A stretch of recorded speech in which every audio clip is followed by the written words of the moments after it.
ಸ್ನೇಹಿತರೆ, ಮೀಡಿಯಾ ಮಾಸ್ಟರ್ಸ್ಗೆ ಸ್ವಾಗತ ಸುಸ್ವಾಗತ. ಗೆಳೆಯರೆ, ಗುಣಕ್ಕೆ ಮತ್ಸರ ಇರಬಾರ್ದು ಅಂತ ಹೇಳ್ತಾರೆ. ಒಂದು ಒಳ್ಳೆಯ ಗುಣ ನಮ್ಮ ಶತ್ರುವಲ್ಲಿದ್ದರೂ ಕೂಡ ನಾವು ಅದನ್ನು ಗೌರವಿಸಬೇಕಂತೆ. ಕೇಂದ್ರ ಸಾರಿಗೆ ಮತ್ತು ಹೆದ್ದಾರಿ ಸಚಿವ ನಿತಿನ್ ಗಡ್ಕರಿ ಅವರ ವಿಷಯದಲ್ಲಿ ಈ ಮಾತನ್ನು ನಾನು ಹೇಳ್ತಾ ಇದ್ದೀನಿ. ಅವರನ್ನು ಸೈದ್ಧಾಂತಿಕವಾಗಿ ದೂಷಿಸುವವರು ದ್ವೇಷಿಸುವವರು ಕೂಡ ರಸ್ತೆಗಳ ವಿಷಯದಲ್ಲಿ ಅವರು ಮಾಡ್ತಾ ಇರೋ ಕೆಲಸಗಳನ್ನು ಮೆಚ್ಚದೇ ಇರೋದಕ್ಕೆ ಸಾಧ್ಯ ಇಲ್ಲ. ಗಡ್ಕರಿ ಅವರ ಬಗ್ಗೆ ಇತ್ತೀಚೆಗೆ E20 ಪೆಟ್ರೋಲ್ ವಿವಾದ ಕೇಳಿಬಂತು. E20 ಪೆಟ್ರೋಲ್ ಮೂಲಕ ಅವರು ತಮ್ಮ ಮಗನ ಕಂಪನಿಗೆ ಲಾಭ ಮಾಡಿಕೊಡ್ತಾ ಇದ್ದಾರೆ ಅಂತ ಅವರ ವಿರೋಧಿಗಳು ಆರೋಪ ಮಾಡಿದರು. ಇನ್ನು ಅವರಿಗೆ ಬರೀ ಭಾರತದಲ್ಲಿ ಮಾತ್ರ ವಿರೋಧಿಗಳಿಲ್ಲ, ಅಮೆರಿಕಾದಲ್ಲಿ ಕೂಡ ಇದ್ದಾರೆ. ಅಲ್ಲಿ ರಷ್ಯಾದ ತೈಲದಿಂದ ಭಾರತದ ಬ್ರಾಹ್ಮಣರು ಲಾಭ ಮಾಡ್ಕೋತಿದ್ದಾರೆ ಅಂತ ಅಮೆರಿಕಾದ ವೈಟ್ ಹೌಸ್ನ ಬುದ್ಧಿವಂತನೊಬ್ಬ ಹೇಳಿದ್ನಲ್ಲ, ಅದನ್ನು ಗಡ್ಕರಿ ವಿಷಯದಲ್ಲೇ ಹೇಳಿದ್ದು ಅಂತ ಇಲ್ಲಿನ ಡೀಪ್ ಸ್ಟೇಟ್ ಅಭಿಮಾನಿಗಳು ಮಾತಾಡಿಕೊಂಡ್ರು. ಅದೇನೇ ಇರಲಿ, ಆದರೆ ಗಡ್ಕರಿ ಹೆದ್ದಾರಿ ಸಚಿವರಾದ ನಂತರ ದೇಶದಲ್ಲಿನ ಸಾಕಷ್ಟು ರಸ್ತೆಗಳ ಪರಿಸ್ಥಿತಿ ಸುಧಾರಿಸಿದೆ. ಎಕ್ಸ್ಪ್ರೆಸ್ ವೇಗಳ ನಿರ್ಮಾಣ ಹೆಚ್ಚಾಗಿದೆ. ಭಾರತ ಹೆದ್ದಾರಿಗಳ ವಿಷಯದಲ್ಲಿ ಅಮೆರಿಕಾಗೆ ಕೂಡ ಸೆಡ್ ಹೊಡೆಯೋ ಹಾಗೆ ಮುನ್ನುಗ್ಗುತ್ತಾ ಇದೆ. ಇಲ್ಲಿ ಟೋಲ್ ಕಟ್ಟಿ ಬೇಜಾರಾಗುತ್ತೆ ಅನ್ನೋದು ನಿಜ, ಆದರೆ ರಸ್ತೆಗಳ ಅಭಿವೃದ್ಧಿಯಿಂದ ಸಾಕಷ್ಟು ಅನುಕೂಲಗಳಂತೂ ಆಗಿವೆ. ಇನ್ನು ಈಗ ಮಹಾರಾಷ್ಟ್ರದ ಸಮೃದ್ಧಿ ಎಕ್ಸ್ಪ್ರೆಸ್ ವೇಯಲ್ಲಿ ಕೇಂದ್ರ ಸರ್ಕಾರ ಕೈಗೊಳ್ಳೋದಕ್ಕೆ ಹೊರಟಿರುವ ಪ್ರಾಜೆಕ್ಟ್ ಇದೆಯಲ್ಲ, ಅದು ಜನರ ಹುಬ್ಬೇರೋ ಹಾಗೆ ಮಾಡ್ತಾ ಇದೆ. ಹಾಗಾದರೆ ಏನದು ಪ್ರಾಜೆಕ್ಟು? ಅದರ ಬಗ್ಗೆ ಇಷ್ಟೊಂದು ಕುತೂಹಲ ಉಂಟಾಗ್ತಾ ಇರೋದು ಯಾಕೆ ಅನ್ನೋದ್ರ ಬಗ್ಗೆ ಒಂದಷ್ಟು ಮಾಹಿತಿಯನ್ನು ನಾವಿಲ್ಲಿ ನೋಡೋಣ. ಗೆಳೆಯರೆ, ಹೆದ್ದಾರಿಗಳು ಎಕ್ಸ್ಪ್ರೆಸ್ ವೇಗಳನ್ನು ನಿರ್ಮಾಣ ಮಾಡೋ ಸಂದರ್ಭದಲ್ಲಿ ಸಹಸ್ರಾರು ಮರಗಳು ಅಲ್ಲಿ ನೆಲಕ್ಕುರುಳುತ್ತವೆ. ಆ ನಂತರದಲ್ಲಿ ರಸ್ತೆ ಆಗುತ್ತಲ್ವಾ, ಅಟ್ಲೀಸ್ಟ್ ಆಗಲಾದರೂ ಆ ರಸ್ತೆಗಳ ಇಕ್ಕೆಲಗಳಲ್ಲಿ ಒಂದಷ್ಟು ಗಿಡ ಮರಗಳನ್ನು ಬೆಳೆಸುವ ಬಗ್ಗೆ ಸರ್ಕಾರಗಳು ಇಲಾಖೆಗಳು ಯೋಚನೆ ಮಾಡಬೇಕು. ಆದರೆ ಅದು ಯಾವುದರ ಬಗ್ಗೆನೂ ಅವರು ತಲೆ ಕೆಡಿಸ್ಕೊಳ್ಳೋದಕ್ಕೆ ಹೋಗೋದಿಲ್ಲ. ಈಗ ಉದಾಹರಣೆಗೆ ನಮ್ಮದೇ ರಾಜ್ಯದಲ್ಲಿ ನೈಸೂರು ರೋಡ್ ಇದೆ. ಅದರ ಪಕ್ಕದಲ್ಲಿ ಸಾಕಷ್ಟು ಜಾಗನೂ ಖಾಲಿ ಇದೆ. ಅಲ್ಲೊಂದಷ್ಟು ಚಿಕ್ಕ ಚಿಕ್ಕ ಸಸಿಗಳನ್ನು ನೆಟ್ಟಿದ್ರೂ ಕೂಡ ಇಷ್ಟೊತ್ತಿಗೆ ಅವುಗಳ ಪ್ರಾಯ 20 ವರ್ಷ ಆಗ್ತಾ ಇತ್ತು. ಆ ರಸ್ತೆಯಲ್ಲಿ ವಾಹನಗಳು ಉಗುಳುವ ಕಾರ್ಬನ್ ಅನ್ನ ಇವು ಕುಡಿತಾ ಇದ್ವು. ವಾತಾವರಣದಲ್ಲಿ ಸ್ವಲ್ಪ ಮಟ್ಟಿಗೆ ಕಾರ್ಬನ್ ಬ್ಯಾಲೆನ್ಸ್ ಆಗ್ತಾ ಇತ್ತು. ಆದರೆ ಅಂಥ ಕೆಲಸ ಯಾವುದೂ ಅಲ್ಲಾಗಲಿಲ್ಲ. ಒಂದಷ್ಟು ಮರಗಳನ್ನು ಅಲ್ಲಿ ನೆಟ್ಟಿದ್ದಾರೆ ನಿಜ, ಆದರೆ ಅದು ಸಾಕಾಗೋದಿಲ್ಲ. ಇನ್ನು ಬೇರೆ ಹೆದ್ದಾರಿಗಳಲ್ಲಿ ಬಿಡಿ, ಅದನ್ನು ಕೂಡ ಮಾಡೋದಕ್ಕೆ ಹೋಗಿಲ್ಲ.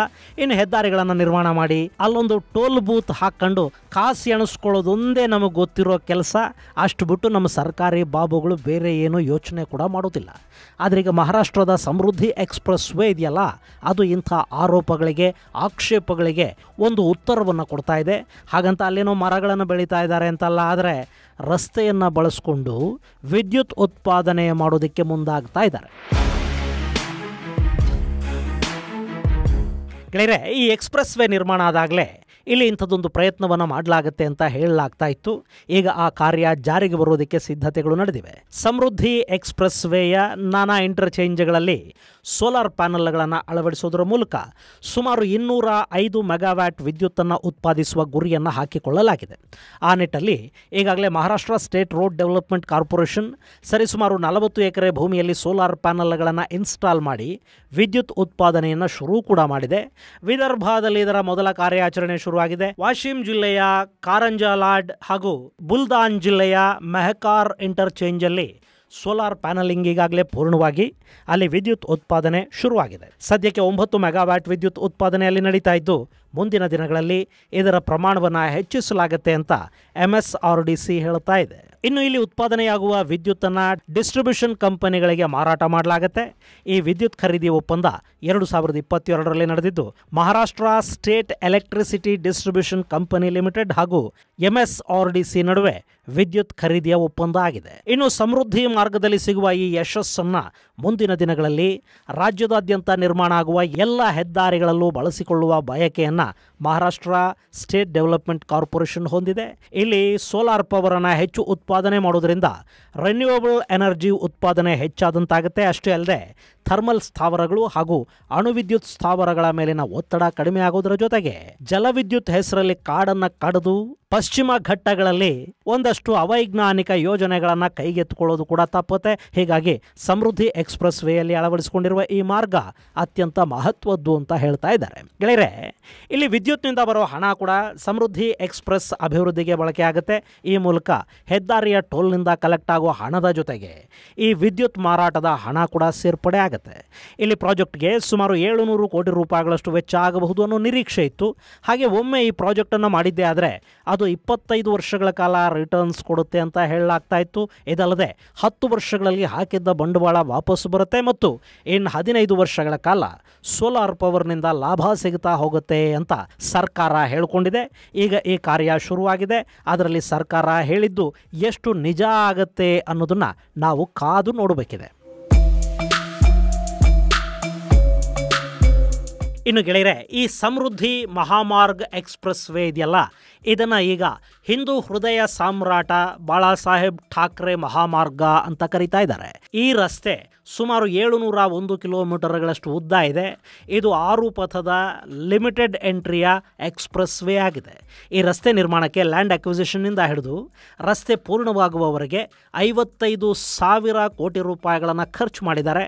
ಈ ಸಮೃದ್ಧಿ ಮಹಾಮಾರ್ಗ ರಸ್ತೆ ನಾಗಪುರ ಬಳಿಯ ಶಿವಮಡ್ಕ ಬಳಿ ಪ್ರಾರಂಭ ಆಗಿ ಥಾಣೆ ಸಮೀಪ ಕೊನೆಯಾಗುತ್ತೆ.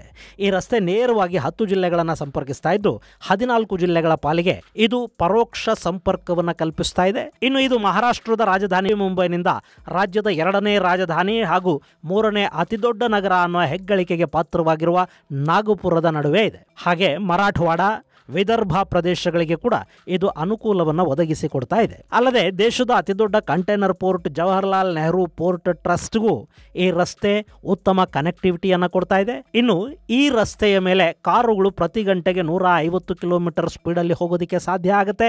ಆದರೆ ಅದು ಕ್ಲಿಯರ್ ರೋಡ್ ಇರೋ ಕಡೆಗಳಲ್ಲಿ ಮಾತ್ರ. ಇನ್ನು ಹಿಲ್ ಹಾಗೂ ಟರೈನ್ಗಳಲ್ಲಿ ಸ್ಪೀಡನ್ನು 120 ಕಿಲೋಮೀಟರ್ಗೆ ನಿರ್ಬಂಧಿಸಲಾಗಿದೆ. ಭಾರಿ ವಾಹನಗಳು ಕೂಡ ಇಲ್ಲಿ ಗಂಟೆಗೆ 80 ಕಿಲೋಮೀಟರ್ ವೇಗದಲ್ಲಿ ಸಂಚರಿಸೋದಕ್ಕೆ ಸಾಧ್ಯ ಆಗುತ್ತೆ. ಇಲ್ಲಿ ಪ್ರತಿ 50 ಕಿಲೋಮೀಟರ್ಗಳಿಗೆ ವಿಶ್ರಾಂತಿ ಸ್ಥಳಗಳನ್ನು ನಿರ್ಮಾಣ ಮಾಡಿದ್ದಾರೆ. ಅಲ್ಲಿ ಚಾರ್ಜಿಂಗ್ ಸ್ಟೇಷನ್ಗಳಿಂದ ಹಿಡಿದು ಉಪಾಹಾರದವರೆಗೆ ಎಲ್ಲ ವ್ಯವಸ್ಥೆಗಳನ್ನು ಮಾಡಲಾಗಿದೆ. ಹಾಗೆ ಪ್ರತಿ ಇಂಡಸ್ಟ್ರಿಯಲ್ ಝೋನ್ ಬಳಿ ಕೂಡ ಟ್ರಕ್ ಟರ್ಮಿನಲ್ಗಳನ್ನು ಸಿದ್ಧ ಮಾಡಲಾಗಿದೆ. ಜೊತೆಗೆ ಈ ರಸ್ತೆಯ ಉದ್ದಕ್ಕೂ 11 ಕಡೆಗಳಲ್ಲಿ ಹೊಸ ಟೌನ್ಶಿಪ್ಗಳ ನಿರ್ಮಾಣಕ್ಕೆ ಮಹಾರಾಷ್ಟ್ರ ಸರ್ಕಾರ ಯೋಚನೆ ಮಾಡ್ತಾ ಇದೆ. ಈ ರಸ್ತೆ ನಾಗ್ಪುರ ಮತ್ತು ಮುಂಬೈಗಳ ನಡುವಿನ 16 ಗಂಟೆಗಳ ಪ್ರಯಾಣವನ್ನು 8 ಗಂಟೆಗಳಿಗೆ ಇಳಿಸಿದೆ. ಹೀಗಾಗಿನೇ ಈ ಸಮೃದ್ಧಿ ಮಹಾಮಾರ್ಗ ಎಕ್ಸ್ಪ್ರೆಸ್ ವೇ ಮಹಾರಾಷ್ಟ್ರದ ಬೆನ್ನೆಲುಬು ಅನ್ನಿಸ್ಕೊಳ್ತಾ ಇದೆ. ಇನ್ನು ಈ ಎಕ್ಸ್ಪ್ರೆಸ್ ವೇ ಸದ್ಯಕ್ಕೆ ದೇಶದಲ್ಲಿರುವ ಅತಿ ಉದ್ದದ ಎಕ್ಸ್ಪ್ರೆಸ್ ವೇ ಅನ್ನೋ ಖ್ಯಾತಿಗೂ ಪಾತ್ರ ಆಗಿದೆ. ಇಲ್ಲಿವರೆಗೆ ಈ ರಸ್ತೆಯಲ್ಲಿ ಸುಮಾರು 2.5 ಕೋಟಿಗೂ ಅಧಿಕ ವಾಹನಗಳ ಸಂಚಾರ ಆಗಿದೆ ಅಂತ ಹೇಳ್ತಾ ಇದ್ದಾರೆ. ಇನ್ನು ಈ ರಸ್ತೆ ಇತ್ತೀಚೆಗೆ ಮತ್ತೊಂದು ಕಾರಣಕ್ಕೆ ಸುದ್ದಿಯಾಗಿತ್ತು. ಇಲ್ಲಿ ನಡೀತಿರುವ ಅಪಘಾತಗಳು 100 ಮಂದಿಯನ್ನು ಬಲಿ ತಗೊಳ್ತಾ ಇವೆ ಅನ್ನೋ ಆರೋಪ ಈ ರಸ್ತೆಯ ಬಗ್ಗೆ ಕೇಳಿಬಂತು.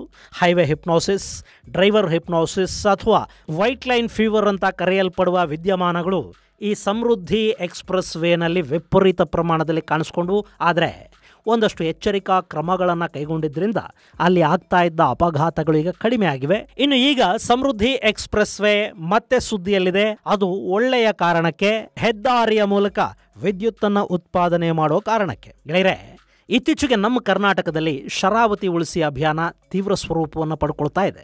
ಕಾಡನ್ನು ಕಡಿದು ಜಲವಿದ್ಯುತ್ ಯೋಜನೆಯನ್ನು ಮಾಡೋದಕ್ಕೆ ಸರ್ಕಾರ ಅಲ್ಲಿ ಹೊರಟಿದೆ. ಅದು ಅಲ್ಲಿನ ಸೂಕ್ಷ್ಮ ಪರಿಸರದ ನಾಶಕ್ಕೆ ಕಾರಣ ಆಗುತ್ತೆ. ಹೀಗಾಗಿ ಇಲ್ಲಿ ಸರ್ಕಾರಗಳು ಕಾಡನ್ನು ಉಳಿಸೋ ನಿಟ್ಟಲ್ಲಿ ಆಲ್ಟರ್ನೇಟಿವ್ ಯೋಜನೆಗಳ ಬಗ್ಗೆ ಕೂಡ ಸ್ವಲ್ಪ ಯೋಚನೆ ಮಾಡಬೇಕು. ಹೇಗೆ ಮಹಾರಾಷ್ಟ್ರದ ಸಮೃದ್ಧಿ ಮಾರ್ಗದಲ್ಲಿ ಸೋಲಾರ್ ವಿದ್ಯುತ್ ಉತ್ಪಾದನೆಗೆ ಅವರು ಮುಂದಾಗ್ತಾ ಇದ್ದಾರೋ, ಅದೇ ಥರ ಕರ್ನಾಟಕ ಸರ್ಕಾರ ಕೂಡ ಎತ್ತಿನ ಹೊಳೆ ಅನ್ನೋ ವೇಸ್ಟ್ ಪ್ರಾಜೆಕ್ಟ್ ಒಂದನ್ನು ಮಾಡ್ತಾ ಇದೆಯಲ್ಲ, ಅದರ ಉದ್ದಕ್ಕೂ ಸೋಲಾರ್ ಪ್ಯಾನಲ್ಗಳನ್ನು ಹಾಕಿದ್ದೆ ಆದರೆ ಅದರಿಂದ ಸಾಕಷ್ಟು ಪ್ರಮಾಣದ ವಿದ್ಯುತ್ ಉತ್ಪಾದನೆ ಆಗುತ್ತೆ. ಆ ಯೋಜನೆ ಒಂದಿಲ್ಲ ಮತ್ತೊಂದು ರೀತಿಯಲ್ಲಿ ಅನುಕೂಲ ಮಾಡಿಕೊಡುತ್ತೆ.